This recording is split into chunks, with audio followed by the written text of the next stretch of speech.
They call her Amara, not because it's her name, though it might be, but because Amara means eternal.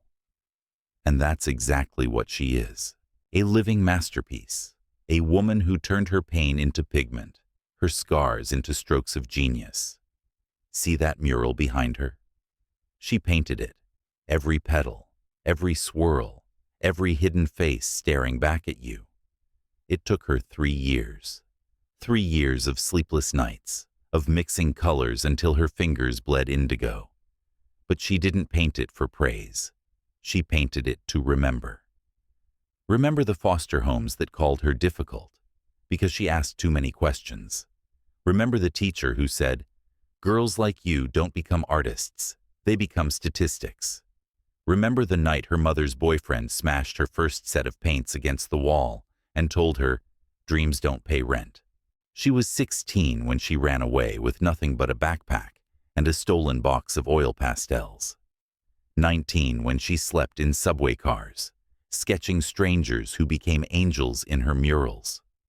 25 when she won her first grant, then gave it away to fund art programs in the same neighborhoods that tried to erase her. That dress? It's not fashion. It's armor, hand-stitched from fabric scraps she found in thrift bins, each patch a memory. The orange sleeve? From the curtain she hid behind, the night the lights went out. The blue floral bodice, cut from her mother's old church dress, the one she wore to every funeral she wasn't invited to. She wears her history like couture. People ask her, "Amara, why the sunglasses indoors?" She smiles, doesn't answer, because the truth is too bright for them. She wears them so the world doesn't blind her again. But also, because behind those lenses, she's still that little girl with the stolen pastels, still daring the world to look away. Next time you feel small, put on something loud, sit like you're on a throne, and paint your pain into something they can't look away from. Because Amara didn't just survive, she rewrote the rules of survival. Amara didn't wait for the world to see her. She became the world they couldn't ignore. And somewhere, a girl with a broken crayon is watching. Learning how to rule. Close your eyes. No, keep them open. Because this story isn't told in darkness. It's told in color, the kind that bleeds through your eyelids when you try to look away. Her name is Amara.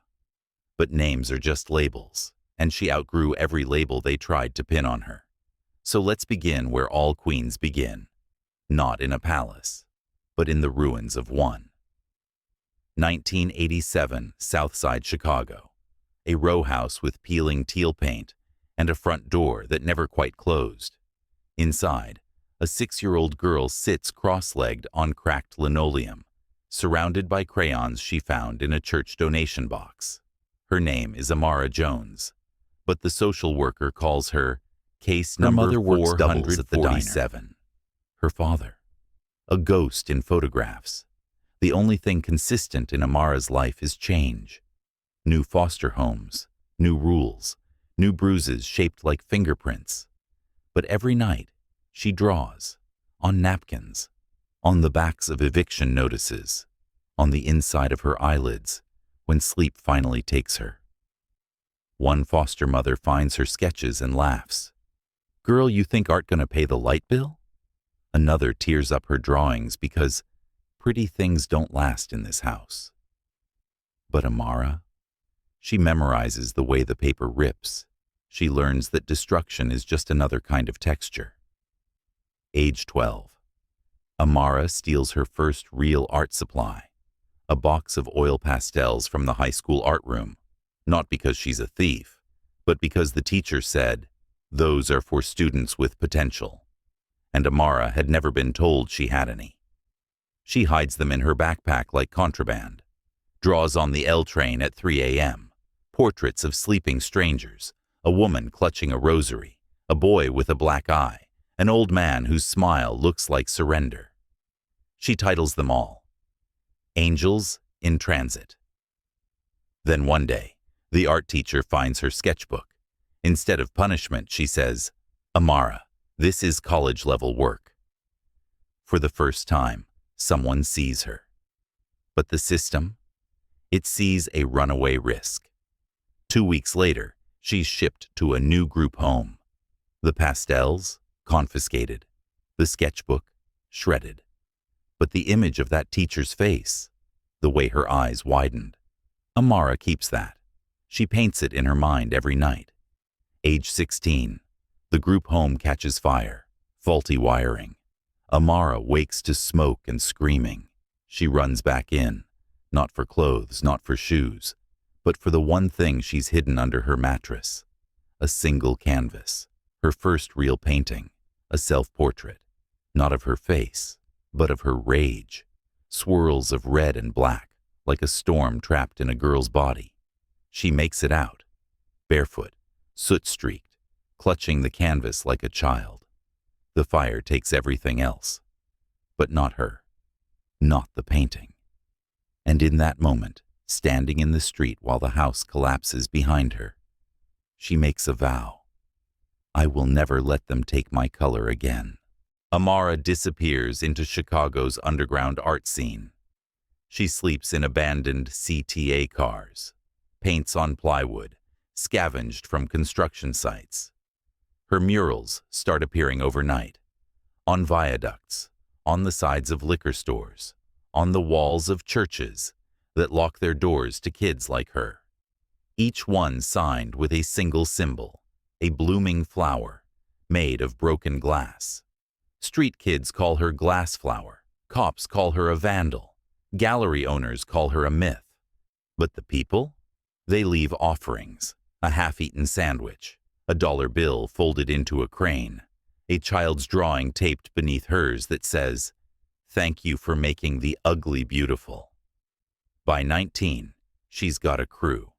A deaf poet who writes captions on her murals, a runaway violinist who plays while she paints, a former gang member who guards her walls with his life. They call themselves the Chromatic Collective. Their motto, we don't tag, we testify. 3. Amara finally gets her shot. A big deal gallery downtown. Marble floors, champagne flutes, white walls that smell like money and judgment. She brings 3 canvases, all wrapped in bed sheets because she can't afford frames.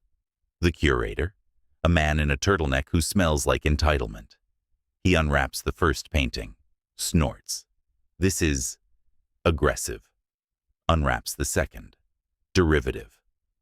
The third, he doesn't even bother. He laughs. Sweetheart, come back when you've got something sellable. Amara doesn't cry. She smiles, takes her paintings.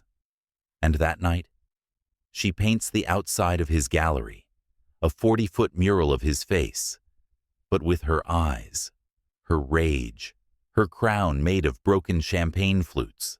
By morning, it's viral. Number sign turtleneck tears trends for a week.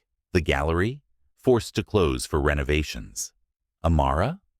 She finally gets paid, not by him, but by the city, to paint a legal mural in the same spot. Irony tastes like justice. Now look at her, age 30. Sitting in the studio she bought with her first big check. That dress? It's not from a designer, it's from her. Every patch tells a story. The orange silk, from the theater curtain she hid behind during her first open mic. The blue floral, her mother's church dress, finally reclaimed. The gold trim, melted down from the trophy she won for most likely to fail. She wears her trauma like haute couture. Because trauma? It's just fabric until you tailor it. The sunglasses? Prescription. From the year she stared at the sun too long, trying to burn the memory of that gallery out of her mind. The doctor said, "You'll go blind." She said, "Good. Then I'll see with my soul." That mural took 3 years. She painted it in the community center she funded. Every stroke, a name. Every face, a kid who was told they'd never be anything.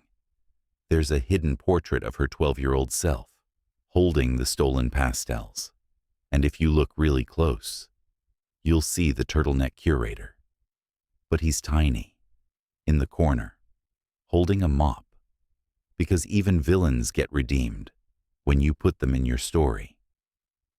Amara doesn't do interviews, but she left this message on her website. Your pain is not your prison. It's your palette. Mix it, spill it, sign it, then sit like you own the gallery of your own damn life.